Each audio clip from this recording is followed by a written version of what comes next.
And I'm proud to be an American, or at least I know I'm free, and I won't forget the men who died, who gave that right to me, and I'll gladly stand up next to you and defend her still today. I've seen these words from Lee Greenwood in his song God Bless the USA bring stone cold men to tears. These words inspire. They say, I'm willing to give to you, for you.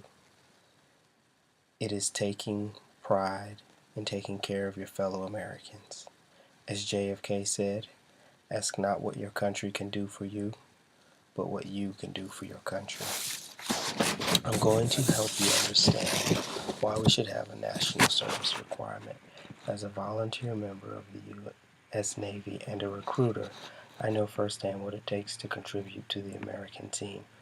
I also see everyday people that look at serving others as the last thing that they would personally do.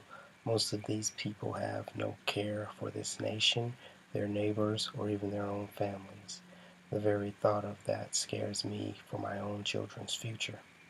So today I will talk to you about compulsory service. First, I must let you know what compulsory service is. After you have a more clear understanding of what compulsory service is, I will talk to you about different ways that people can serve and the benefits of having national service. To wrap things up, I will extend the challenge and invite you to realize your grand potential to make a difference in your world. Let me start with what compulsory service is. It has many words that people think are synonyms.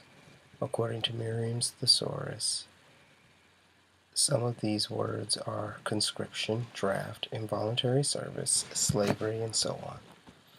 Though these are similar, they are not the same. Compulsory service, as I am defining it, is service required by regulation or law to contribute to the life, liberty, and pursuit of happiness.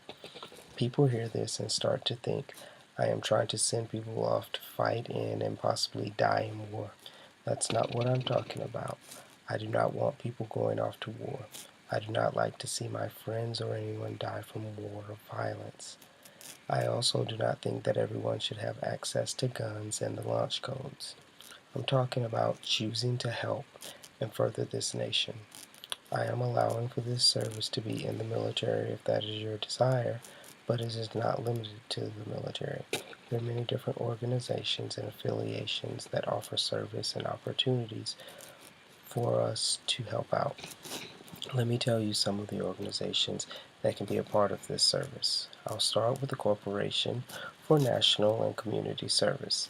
The corporation is a federal agency that engages more than 5 million Americans in service through Senior Corps, AmeriCorps, and Social Innovation Fund. They also lead the National Service Initiative United We Serve. Its mission is to allow the Corps of volunteers to bridge relationships between private sector businesses and nonprofit organizations to build communities. The Corps provides raw manpower, administrative and logistic support, and filing liaisons with the government to reduce or remove government red tape that could prevent progress for the project moving toward a better environment for all. This is Americans helping Americans. Next, let us talk about the Peace Corps. The Peace Corps traces its roots and mission to 1960 when then Senator John F. Kennedy challenged students at the University of Michigan to serve their country in a cause of peace by living and working in developing countries. From that grew a mission that includes training people in other nations, promoting a better understanding of Americans, and Americans better understanding people in other nations. The Peace Corps is almost exclusively in developing countries. Most of these countries are attempting to move up to becoming third world countries with our help. The Peace Corps currently has 8,000 members serving in 76,000 countries around the world. It has had over 200,000 members in its 50-year history. This is Americans helping the world. They have peace in their name, so there should be no thought of having to go off to war. They may need military assistance from time to time. This brings me to my next group, the military. I'm talking Army, Navy, Air Force, Marines, National Guard, Coast Guard, and all of the reserve units that go with these organizations. This is always a way for service. I have witnessed thousands of young men and even young and middle-aged people join the military. People have joined for money, escape, friends, and even patriotism. Probably many more have joined for ideas that I have for reasons that I have no idea of. But I cannot tell you about every one of them. I can tell you about me. I joined the Navy after a year of college and talking with a friend that was joining. I did not ever see myself as the Uncle Sam type.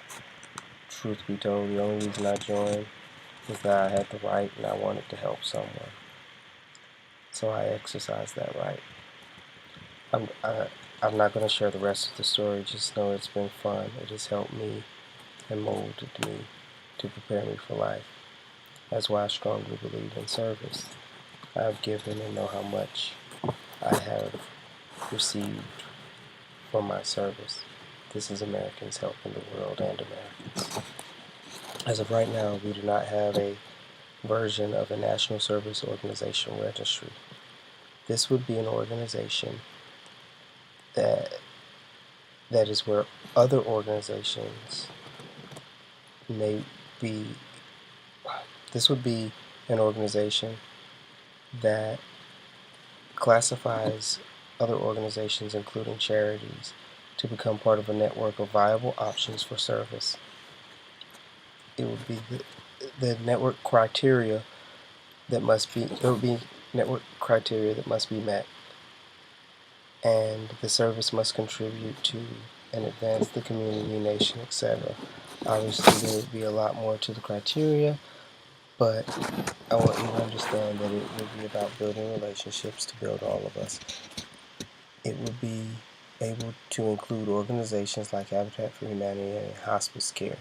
There would be many, many more organizations that could be included. People could even work for some of the local systems that are often complained about. People could work for various levels of their local school districts. That could be as school aides or administrators. People could work for places like the DMV, the post office, even the Social Security office. People could even work for Park Service or at county pounds. There are literally hundreds of ways that people can provide service. My mother has told me that you can make people pay attention, but you can't make them care. I understand this. I, however, think that if we as a nation provide national service, the people would inherently start to pay more attention to the people who are elected at every level. People would want to know what decisions are being made. Everyone would know someone or be someone that was in the military or working with a government agency. People would hear what candidates had to say and make decisions based on the on how it affects their lives. People would actually have skin in the game. We would all understand each other more, and that would lead to people generally being kinder. I know that some people will be mean, they can't help it, but the rest of us will actually gravitate to being more understanding. We would understand more because we've been in those positions. All of this brings me to the most important person, you. None of this is possible without you. All of you are filled with great potential. You already know this, which is why you're in school. None of you are here to do less with your life. The vast majority of us feel like we are destined for something greater, or at least something that makes us feel better. Service is that something. Stephen King stated, "Being good is commendable, but only when it is combined with doing good is it useful." Though good may be defined many different ways, we all have a version of being good to someone or something, whether people, animals, or even nature. Today I hope I've got you thinking about what service truly means. I want the information I have shared today to get you thinking about what benefits would come to all of us if we all were chipping in. I need you to be motivated to take the next step in your life. I'm not asking any of you to run out today and join any of the organizations that I mentioned. I'm saying go out and get involved, be informed, and please help us all. Please help make us all better. Just imagine how great the rest of us would be if you showed us how great you are. None of us likes being told that we have to do anything, but many of us don't want to help someone that needs help and is at. But how many of us don't want to help someone that needs help and is asking for it? I'm asking for your help, please.